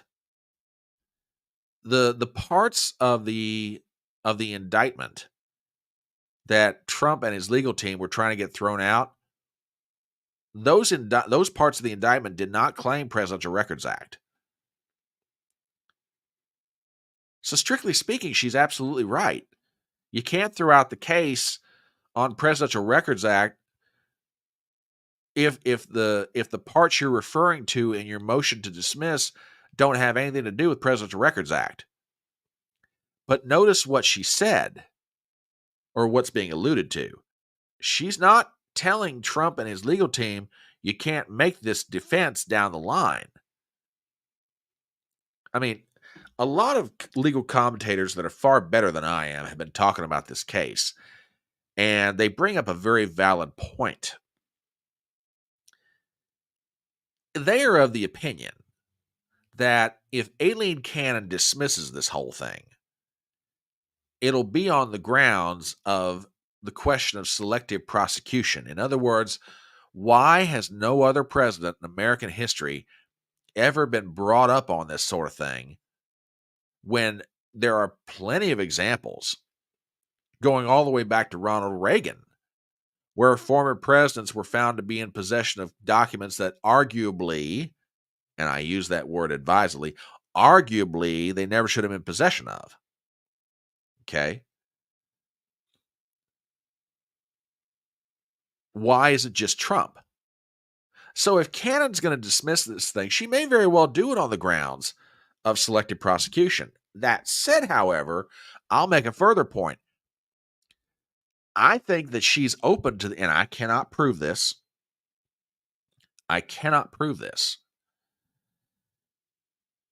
But I really do think she's open to the possibility that Trump's actions are covered under the Presidential Records Act. In other words, the argument that a lot of people have been making, Mike Davis of Article 3 Project in particular, is that Trump's actions, you can't prosecute him for it because if he deems that the document is declassified, and from what I understand, there's no formal process that's involved with declassification. In other words, if he declares it to be declassified, it's declassified. But if Trump declares something to be declassified and he leaves the Oval Office with it, it's his. And if you want some proof for that, go back to the legendary Clinton sock drawer case. And for those of you who may not be familiar with what I'm talking about, some years ago, Bill Clinton was found to have had recorded conversations, tapes in his sock drawer that had some very sensitive national security material on it. Well, there was a district judge in D.C. who ruled, well, guess what? They're his. He can do with it whatever he wants. But yet Trump's being prosecuted over this basis. So I don't think this thing down in Florida is nearly the loss that the press is making it out to be. Now, I agree with Brent. He's over on Rumble, made the statement, the media hates Judge Cannon. I agree. I absolutely agree. He also points out that National Archives Records Act and the DOJ are in collaboration against Trump. I don't disagree with that either. I don't disagree with it at all. So, yeah. I don't think the decision out of Florida is as nearly as big a deal as the decision out of New York City where Judge Marchand is concerned with that gag order. But that's just me. So anyway, while you are finishing off your cocktails that Leah has been graciously passing around, and I agree with that completely. The press has to have it as a loss. They have to have this as a loss. So as you're finishing off your virtual cocktails that Leah was very gracious to mix up for everybody, I'll do a real quick commercial, and then we'll transition to something else. My name is Brian Trippett. I'm the Front Porch Conservative. This is Front Porch Brunch. We are gathered together to review and talk about some items in the news. And we are now at that portion of the program that I lovingly refer to as Hodgepodge Stew. Now, for those of you who've never been here before, or who will watch this later, and you know you will, daggone it, and you will sub to my channel, daggone it, Hodgepodge Stew are those items in the news where they're news items that are interesting, but maybe not above the fold, to borrow an old newspaper expression. They're items that sometimes are funny, sometimes they're sad, sometimes they're quirky, sometimes they're just worth commenting on. And one of them that we're going to talk about is something that was sent to me. I saw this, and then it was requested that I bring this up during Hodgepodge Stew. I'll just put it this way. Legal representation in the state of Washington is definitely interesting. And if you don't know what I'm talking about, here is our first item for Hodgepodge Stew. From Breitbart, 70-year-old transgender lawyer Stephanie Mueller goes viral for provocative courtroom outfit. Okay. Here is a picture of Stephanie. And we have an article here by Neil Monroe, is as follows. A deep-voiced male lawyer in Washington state is being jeered for his decision to sexually display himself as a big-chested woman in a low-cut dress. Quote, "This is a man with a fetish for an absurd caricature of the female form that clearly thrives on the attention," said British journalist Darren Grimes. Democrat America is nuts. "This weird minstrel show, woman face, is pure misogyny in offensive stereotype costume," said in a tweet from a self-declared liberal, Josepher Fairheit. "If a woman showed up to court like that, she would not be treated with, quote, complete respect and great acceptance." In a tweet from others, Bro went full porn star. Jeez. "I don't have a problem with the person being trans, but this is not proper office attire for a courtroom," tweeted Veronica Meanders. Now, I'm going to show you a little bit of a video, but let's read this a little further.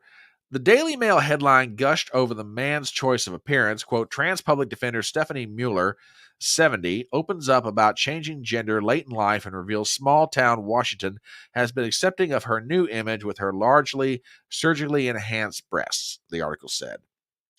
Mueller is not dressed in drag, which is a theatrical style adopted by men to parody what they dislike about women. His display may be a form of cross-dressing where high testosterone heterosexual men gain sexual thrills by being seen as women. In medical terms, it's a fetish known as autogenophilia. Okay, so there you go. Now, here is the video in question. So we'll play a little bit of this. And here we go. This is in Seattle.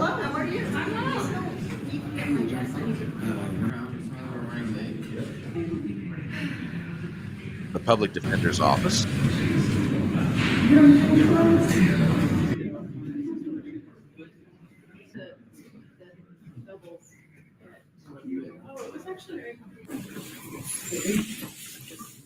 And we have some scenes from the courtroom. Okay, cool.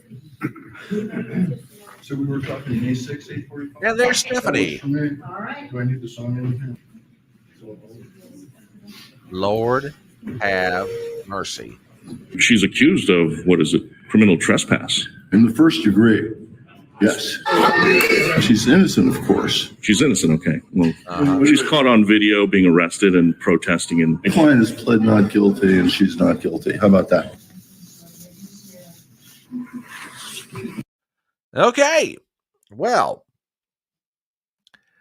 to quote the legendary Johnny Carson,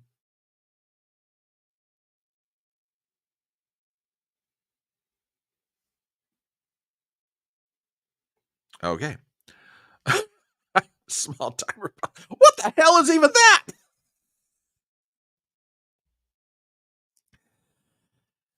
Well, all I can say is if you are ever in court in Seattle and you are in need of a public defender, well, you've got Miss Stephanie. So, there you go. Oh, goodness. Goodness me. Woo! Yeah.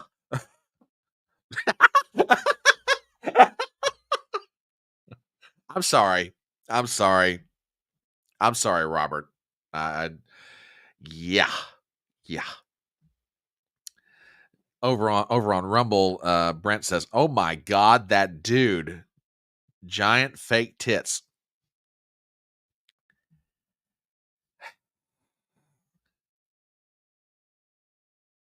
As the kids say these days, I just can't with that right now. No, I just can't. No. Okay. There is some RFK Jr. news. This will to get back to more serious things in Hodgepodge 2. There's some RFK news. He was recently on CNN, and boy, did he absolutely send everybody straight up. I got to play this for you. This is an interview he did with Erin. Let me find her name real quick. Erin Burnett. Now, I think the second that I play this, you're going to understand why everybody in liberal media just went 7 shades of crazy. So do me a favor and check this out. This is good. President Biden is a much worse threat to democracy. And the reason for that is President Biden is the first. Whoa. What did he say? What did he say? Let's back that up and try it again. Check this out. President Biden is a much worse threat to democracy. And the reason for that is President Biden is the first candidate in history, the first president in history that has used the federal agencies to censor political speech, so to censor his opponent. I can say that because I just won a case in the Federal Court of Appeals and now before the Supreme Court. It shows that he started censoring not just me. 37 hours after he took the oath of office, he was censoring me. No president in the country has ever done that. The greatest threat to democracy is not somebody who questions election returns, but a president of the United States who used the power of his office to force the social media companies, Facebook, Instagram, Twitter, to open a portal and give the access to that portal to the FBI, to the CIA, to the IRS, to CISA, to NIH, to censor his political critics. President Biden, for the first. Oh, I don't know about y'all, but I think he went and made somebody mad. Yeah, buddy. Woo! RFK bringing the heat. But I have a question. What did he say that was wrong?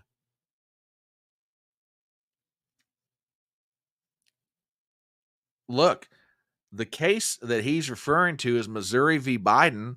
It's at the Supreme Court right now. Side note, I don't think the arguments went too well on behalf of those of us that are pro free speech. But laying that aside, what did RFK Jr. say in that clip that's wrong?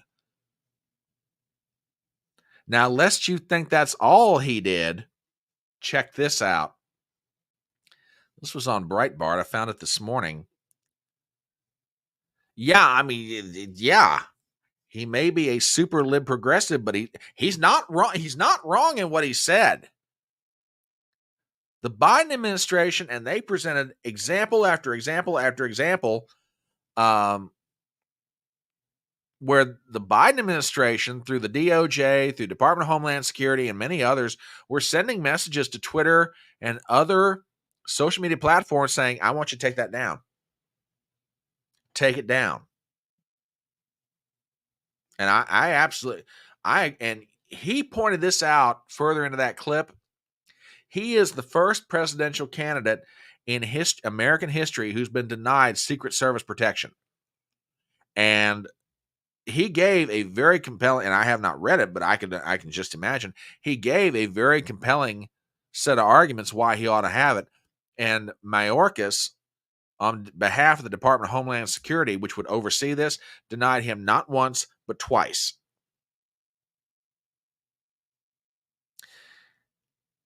And everybody's worried about Trump's tweets and Trump's actions on J6, but we got a president doing things that are without question far worse. But that wasn't the only thing that RFK Jr. did. Check this out. I'm telling you, he's making everybody mad. Robert Kennedy undercuts Democrats on January 6th. Quote, there's little evidence of a true insurrection. Article written by Joel Pollack. Independent presidential candidate RFK Jr. issued a statement on the January 6th prosecutions Friday, saying that while violent rioters deserve to be punished, many prosecutions of nonviolent protesters were excessive. Kennedy's statement undercuts the Democrat Party's efforts to portray the 2024 election as a defense of democracy and a referendum on the so-called insurrection, which Democrats blame on former President Trump. Kennedy's statement reads as follows. Oh, whoa, that's quite a bit. I'll read the last paragraph. Instead of demonizing our opponents as apocalyptic threats to democracy, let's focus on the issues and priorities of how they will govern and defeat them at the ballot box rather than through legal maneuvers and dirty tricks. Presidents Trump and Biden have presided over the continued worsening of our national debt, chronic disease epidemic, government corruption, erosion of civil liberties, and foreign entanglements. Maybe it's because the establishment parties differ very little on those key issues that the campaign on the demonization of their opponents and who they will support instead.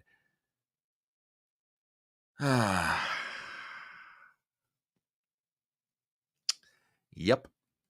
Yeah, and that is a great point, small time. That's a great point indeed. If what happened on January 6th was an insurrection, how come nobody was armed? Which, by the way, I don't know if you guys have seen it or not, and I think a lot of you have, but talking about J6 defendants who were nonviolent, and I have not got it pulled up here. A 71-year-old grandma on, was it Thursday or Friday? No, it was Thursday. I'm sorry, it was Thursday. Is found guilty of being in the Capitol for 10 minutes.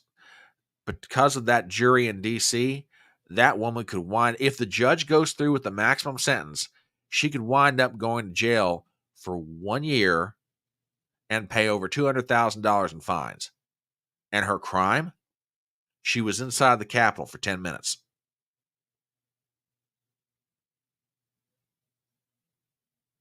That's it. That's all that happened. She was inside the Capitol for 10 minutes. And her name? Rebecca Lavrenz. Yeah, it is disgusting. 71-year-old grandmother, a wife, a mother, a grandmother, a great-grandmother, a business owner, was engaged in nonviolent activity on J6. As a matter of fact, she was outside the Capitol for 1 hour praying with some friends, and she walked in the Capitol for 10 minutes. She's on surveillance video, by the way. She was in there for maybe 10 minutes, talked to a security guard, and walked out.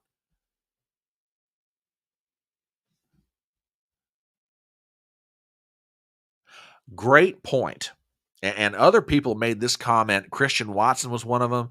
Good friend of mine out in Oregon made this comment. How dare she be in a building that she paid for during the middle of the day? That is a great point. Absolutely great point. Her tax dollars help pay for it. Her tax dollars pay for its maintenance. How dare she be inside of a building for 10 minutes? Now, and I said this in my video, should she have been in there? Of course not.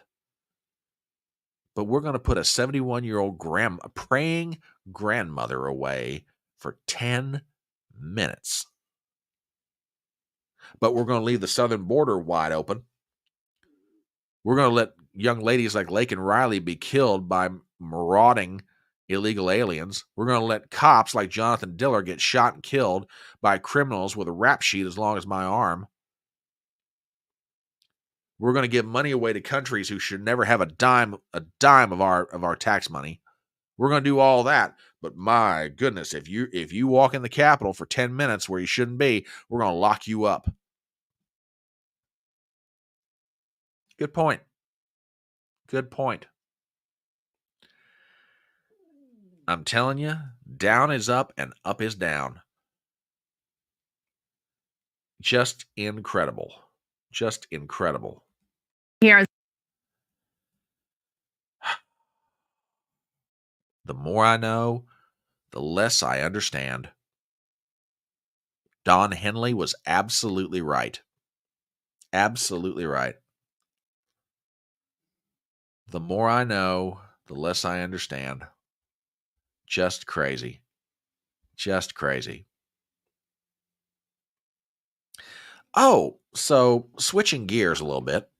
Got a couple more items for Hodgepodge Stew. Did you guys hear about Sage Steele? Now, for those of you who don't know who she is, Sage Steele used to work at ESPN, and she was one of the individuals that felt that for her, that taking the vaccine was not something that she should do. ESPN dismissed her. She's now working independently, as I recall. But she was talking about on her show recently that something very unusual happened. This was back in, I guess it was 2023. She had Joe Biden on. And she had him on for an interview. And this is the beginning of baseball season. And I want to play this video because, a lot of people allude to the fact that Joe Biden is very, how do I want to put this, protected, and that a lot of what he does is very scripted. Well, I want you to listen to this and you draw your own conclusions, okay? This runs about a minute. I'm going to play it in its entirety, and then we'll talk about it after I'm done, okay? So check this out. Here as we get set for a wonderful day in sports, opening day for America's national pastimes. This was about 2 months after he took office. That was an interesting experience in its own right because it. Okay, so this was maybe March of 2021. She's at ESPN. She's interviewing him for the start of baseball season. It was so structured, and I was told, you will say every word that we write out. You will not deviate from the script, and go to the word. Like every single question was scripted, gone over dozens of times by many executives, editors and executives. Absolutely. I was on script and was told not to deviate. It was very much, this is what you will ask. This is how you will say it. No follow-ups. No follow-ups. Next. I knew that this was a lot bigger than just the wonderful editors that I worked with. This went up to the fourth floor, as we said, that where all the bosses, the top executives, the decision makers are, the president of our company, the CEO, where they all were.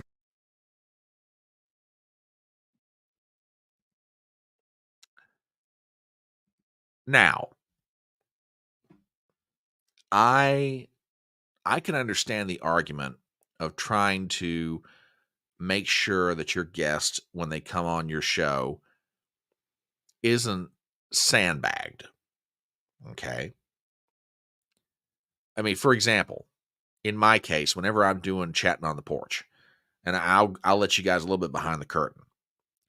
When I'm reaching out to somebody, I will ask them at a minimum once, but more often than not, I'll do it at least a couple of times. I'll say, are there any particular subjects that you do not want to talk about? And the reason that I do that, in part, is I don't want to either accidentally or even intentionally bring up a subject that somebody they just don't want to talk about. I mean, there might be something going on in their lives personally. Maybe they're not going to tell me in messages, but they're like, look, I don't want to put someone in a position where they're getting sandbagged. They think they're being brought on for one thing, and we wind up talking about something else. Now, whether I do that accidentally or whatever, I just don't want to put a guest in that spot. So I can understand the argument that says, okay, look, we're bringing on Joe Biden to talk about baseball, and we really don't want this thing to get into a discussion of what's going on in Afghanistan. I mean, you get where I'm going with this, okay? I could understand that. But from the sound of it, from what she's describing, is people at ESPN went out of their way to really genuinely protect Joe Biden in this. Now, look, and you know what? Valid point. Trump is sandbagged all the time in every interview, even by friendly. I get that, and I'm not disagreeing with you. But my point is this. Okay, you're a politician. You're the president of the United States. Okay, you ought to be quick enough on your feet or mentally nimble enough. Let me put it that way. You ought to be mentally nimble enough that if you get a question that either you weren't expecting or you don't like, all right, you can just work your way around it. No big deal.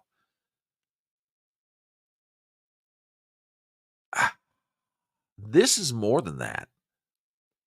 Somebody went out of their way to protect Joe Biden.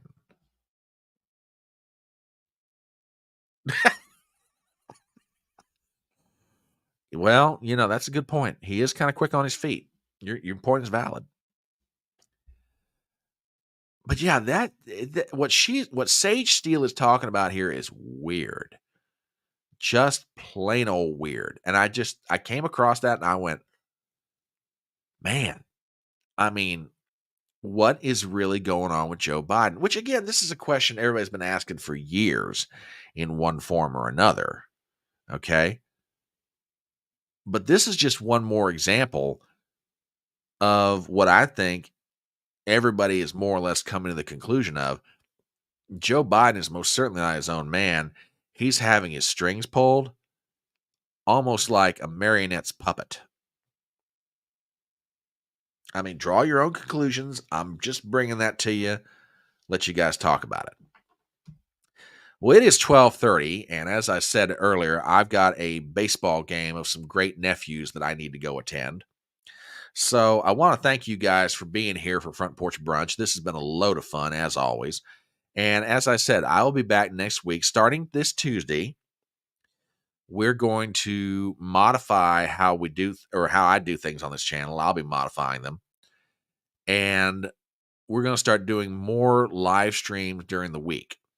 We're still going to have guests on, so don't worry. We're still going to be doing that. I'm still going to try and always bring interesting people to you that I think, their voice needs to be heard from. And I'm always finding people, and I'm hoping there's one person in particular when I reach out to him later this month that we can finally set up something if they're available to do it. But we'll be back with some live streams this week. We'll be back with videos. I've got a guest lined up for later this month, Darius Simpson, who's a YouTube content creator. I want to sit down and talk with him. He looks like a really interesting fellow. That'll be later on this month. But yeah, keep your eyes open. We're going to have a live stream Tuesday night. We're going to have a live stream Thursday night. And we're going to have Front Porch Brunch next Saturday. So yeah, thank you guys for being here. Thank you for spreading the word about the channel. I genuinely appreciate it. So yeah, looking forward to having you all here. We'll be back. Thank you for everything you do as far as spreading the word about this channel. Like I say, I'm sitting on 895 subscribers on YouTube. I would love to kick that thing over 1,000 sometime in the near future. Yeah, I'll have her back on. Matter of fact, I need to reach back out to her just to see what she's up to, because there's some economic news that's coming around that I need to ask her about. So yeah, I've got to reach out to Dr. McCutcheon sometime in the near future. It's April now. I'm thinking May. May might be a really good time to do it. Because by that point, the semester's over with, and we can have a good old conversation. So yeah, I'll reach out to Dr. McCutcheon again. Absolutely. So thank you guys for being here. Thank you for spreading the word about the channel. If you've got friends who are not subscribed, it would really be a big help to me. Reach out to them and ask them to subscribe. If they've got friends that will enjoy this content, by all means, reach out to them, ask them to subscribe. So anything that, and I appreciate everything you guys do to help grow the channel. I really do. And like I say, I'm so close to 1,000 on YouTube. I'd love to get there sometime in the near future. But anyway, regardless, thank you guys so much for being here. I love all of you guys. Continue to have a great weekend. Spend time with your family. Tell them you love them. And in the meanwhile, we'll be back here for sure this Tuesday night. Keep your eyes open for other videos in the meanwhile. And then remember, in the words of that great American philosopher, Tom T. Hall, it's faster horses, younger lovers, older whiskey, and more money. We'll see you later.